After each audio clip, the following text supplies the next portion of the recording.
Bem-vindos de volta, agora com a doutora Mara Carvalho. Tudo bem, doutora? Tudo bem, Hamilton? Graças a Deus, bem-vindo aos nossos novos estúdios. Obrigada. Doutora, o que nós vamos conversar hoje? Doação em vida.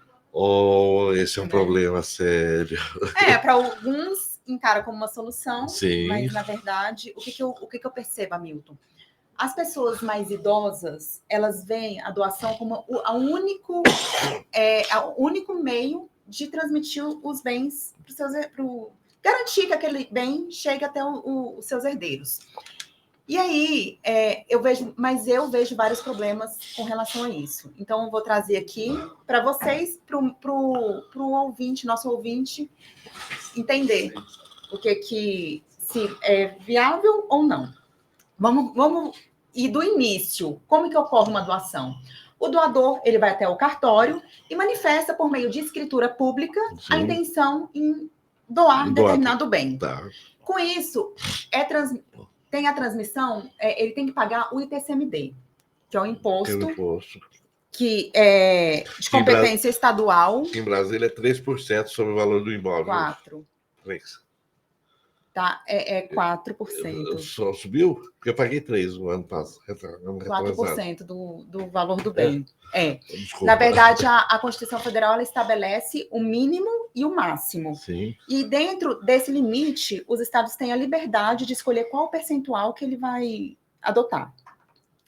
E aí eu vou dar um exemplo que eu já percebi que o ouvinte gosta de exemplos, que eles conseguem materializar o que acontece de verdade. Sim. Então, por exemplo, o João vai doar um apartamento para o filho.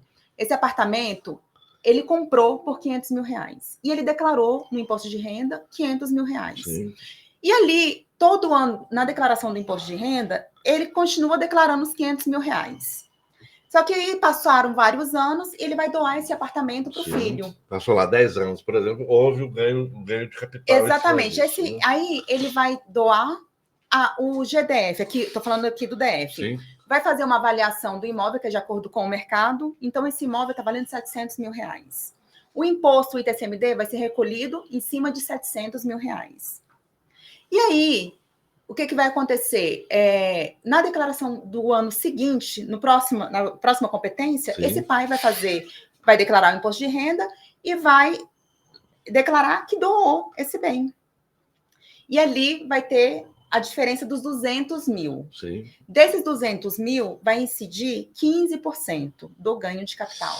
Nossa Senhora. Então, ele já pagou lá 4%, que daria mais ou menos R$28 mil, dentro desses valores que nós estipulamos. E do ganho de capital, daria mais R$30 mil. Então... Isso sem contar quem recebe também vai ter que recolher o imposto. Não. Esse imposto é só esse mesmo. Então, aqui, só de imposto dessa relação, vai pagar R$58 mil. Mas aí o ouvinte fala assim, não, realmente, eu vejo que faz sentido para mim, faz sentido para o meu contexto familiar, eu quero fazer uma doação do bem. E, então, eu vejo a necessidade da inclusão de algumas cláusulas nessa escritura pública de doação. A primeira, de reversibilidade. O que quer dizer essa cláusula? Quer dizer que se por acaso essa pessoa que recebeu essa doação falecer primeiro que eu, o imóvel volta para mim. E não vai para os herdeiros dele. Então, é a primeira cláusula. Porque a gente não sabe as voltas que o mundo vai dar. Sim, com certeza. Então, a gente não sabe qual o regime de casamento que esse meu filho vai casar. A gente não sabe com quem essa pessoa vai casar. Então, o bem volta. Esse é um ponto. A segunda é o usufruto vitalício. Porque muitas vezes, até as pessoas colocam a cláusula de usufruto, mas estabelecem um prazo. Por 20 anos, por 10 anos. E hoje, graças a Deus, nós estamos vivendo muito mais. Então, uma pessoa hoje de 70 anos, ela não está nem próxima a morrer hoje. Então... Eu estou com 120, estou aqui, ó. Pois um exemplo. Lembrando que a doação, ela é irreversível. Irreversível. Então, temos que incluir essa cláusula de reversibilidade. Sim. A cláusula de inalienabilidade. Por que acontece? As pessoas confundem. Falam assim, não, eu só coloquei a cláusula do usufruto. Ok, Hamilton, só que quando você faz uma doação e só coloca a cláusula do usufruto, essa pessoa pode vender o bem. Sim. Tudo bem que quem comprar não vai ter a posse do bem, porque eu tenho o usufruto. Exato. Mas qual o sentido? Se eu doei para o meu filho já vendeu, não esperou nem eu. E pode, inclusive, até dar como garantia em banco, por exemplo. Aí é outra cláusula, empenhorabilidade. Sim. Também a cláusula de incomunicabilidade. Porque se ele não casar, se ele casar, não vai comunicar no regime de casamento que ele escolher. E aí, eu faço uma pergunta. A doação para amante, ela é válida? Tem que ser, né? Ou não? Não. A doação para amante é nula. É mesmo? É nula. Uma pessoa que é casada, ela não pode fazer uma doação para amante. Porque fica complicado. Ela precisa, a menos que a esposa aceite, né, doutora? Mas aí que tá. A pessoa prejudicada, ela precisa reivindicar essa anulação no prazo de 2 anos, contados da data que ela teve conhecimento. Olha só. Dessa doação. Então, fica a dica aí para o ouvinte. Meu marido doou um carro. Meu marido doou uma casa. Não pode, não. Não pode, não. E acontece muito desse tipo de coisa, né, doutora, inclusive? Muito. É muito mais frequente do que o ouvinte aí pensa. E a gente tem que ter em mente também que, assim, 99,9% das doações não são urgentes. A pessoa tem que parar, tem que pensar, tem que analisar. Por quê? Para pensar, se a pessoa já está doando um bem, ela já vai dispor de uma quantia financeira. Por que ela não consulta um advogado e se resguarda de forma completa dessa relação? Existe uma outra maneira, não sei se cabe nesse por exemplo, a procuração em causa própria. Ela cabe nesse regime? Na doação? Na doação. Porque, na verdade, o que acontece? Administrar...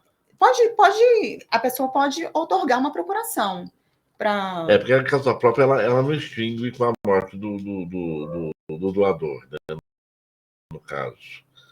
Não, com a morte do doador, por exemplo, eu orguei uma procuração para você. Se eu faleci, acabou essa procuração. Não, a causa própria, Aí o que acontece? Mas se eu doei um imóvel você, eu falecendo, o imóvel é seu. Não precisa de uma procuração. Não, sim, mas, por exemplo, não só para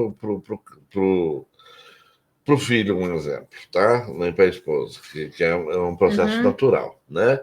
Mas eu tenho um amigo e eu tenho um mundo velho de imóveis, mas eu quero doar uma parte daquele imóvel para a senhora, por exemplo, tá? Eu pego um apartamento em Taguatinga, no centro de Taguatinga, eu vou dar para a doutora Mara. Só que eu só vou dar para a senhora depois que eu morrer. Então só vai ter direito a ele, só vai lá morar e tudo. Só coloca uma condição. Eu boto a condição, tá? E vou fazer uma procuração para a senhora. Tá? Porque quando eu morra, essa procuração é chamada procuração em causa própria, entendeu? Ela não extingue com a minha morte.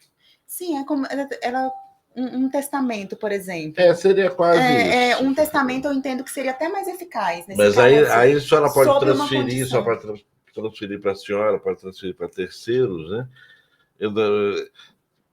Pode ser que eu esteja fora do contexto. Né? E aí, não, assim, nesse caso aí, o que eu entendo? Que quando a gente entra no caso concreto, Hamilton, a gente consegue até dar soluções mais eficazes para a pessoa. Porque tem outras... Hoje eu estou falando da doação aqui. Sim. Mas eu tenho outras formas, inclusive, de promover o planejamento sucessório para a pessoa. Às vezes, até um testamento é melhor que uma doação. Às vezes, um seguro de vida. Às vezes, uma previdência privada. Às vezes, uma arroz familiar. Não sei. Aí a gente tem que parar e analisar o contexto geral. Várias saídas, né, doutora? Isso. E também, o que eu queria que o ouvinte soubesse? Não existe doação verbal. Quando uma pessoa faz uma doação verbal, é só para criar confusão entre os herdeiros. Sim. Porque vira aquele disse-me-disse, e meu pai falou que o imóvel já era meu, mas não tem nada escrito, e no inventário vira um inferno para o advogado administrar aquela questão. Eu tive um problema disso com o meu avô, ele tinha um carro na época, eu comprei esse carro para pagar em parcelas, ele faleceu, e os meus tios falaram, não tinha documento nenhum, né? Entra aqui, vai entrar no bolo aqui e não tem para onde correr. Eu falei, bacana. Mais uma dica que eu queria dar é porque, assim, a gente tem aqueles herdeiros necessários. Sim. Quem são? Cônjuge, descendentes e ascendentes. Esses são os herdeiros necessários. Se eu for fazer uma doação para aqueles herdeiros necessários, o ideal é que não extrapole aquele limite permitido em lei. Sim. Porque senão vai ser nula, vai criar confusão, e aquilo que você queria resguardar para aquela pessoa acaba não funcionando. E como dá confusão isso, né, doutora? Demais. E aí é uma dica muito importante. Não doe aquilo que você tem em sentimento afetivo. Porque o sentimento afetivo é muito subjetivo. E o que é importante para você não é para o outro. E muitas vezes é aquela velha história, como a senhora falou agora há pouco, você doou, você deixou de ser dono também. Se amanhã depois o sujeito, se não fizer aquelas cláusulas que a senhora colocou ali, vendi. Não, mas você não podia vender, você só podia vender depois que eu morresse, né? Não é assim. Ou você faz o negócio bem amarrado, ou você vai ficar no prejuízo, né? O que eu vejo muito também, nos momentos aí daquelas brigas familiares, que o pai fala pro filho assim, eu vou doar tudo o que eu tenho, você não vai ficar com nada. Sim, a gente não vê muito certeza. Isso? E o que acontece? Aqui, a lei fala o seguinte, a pessoa não pode doar tudo, ela não pode ficar sem nada. Porque a gente precisa de um mínimo existencial. Mas eu posso gastar, eu posso vender e gastar. Pode, não é? Mas você ir lá e doar e ficar sem nada e depois ficar precisando de ajuda, não existe. Não. E aí, eu falei, né, que a doação não pode ser urgente. Pense e pense, inclusive, se faz sentido aquela doação realmente. Porque às vezes a gente, no ímpeto de resolver uma coisa rápido, depois acaba se arrependendo e não cabe arrependimento. Não pode ser na emoção, né? Porque apesar da doação ser irreversível, existe uma situação que ela é irreversível, que se for constatada a ingratidão daquele que recebeu a doação.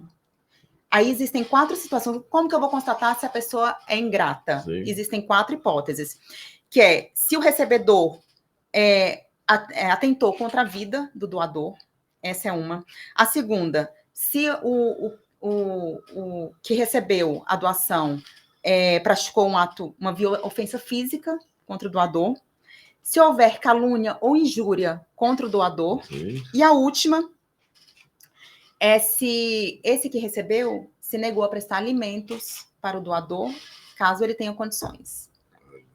Muito bacana isso. Então, eram essas as dicas que eu queria deixar aí para o nosso ouvinte pensar sobre se faz sentido para o... E tem que prestar muita atenção nisso, porque para você é muito difícil você construir, mas para desfazer facinho demais, né, doutora? E desfazer errado é complicado, porque muitas vezes o maior prejudicado é você que está passando para frente, né? Na maioria das vezes é. Exatamente. Doutora, mais uma vez, muito obrigado pela presença. Deixe os contatos da senhora aqui, entendeu? Para que as pessoas... eu vou deixar aqui embaixo dos nossos vídeos, também vai estar os contatos, tudo. E peço às pessoas que deixem perguntas para a senhora. Nosso escritório fica em Águas Claras, na Rua 9 Norte, edifício Atlantis Trade Center, próxima à estação Arniqueiras, ao lado do metrô. Sim. O meu Instagram é ADV Mara Carvalho. E estou à disposição do nosso ouvinte. Ok, muito obrigado, doutora, pela presença mais uma vez. Sempre um bom papo com a senhora, muita informação. E aguardo a senhora aqui na próxima. Obrigada. Ok. Muito obrigado, um bom dia a todos.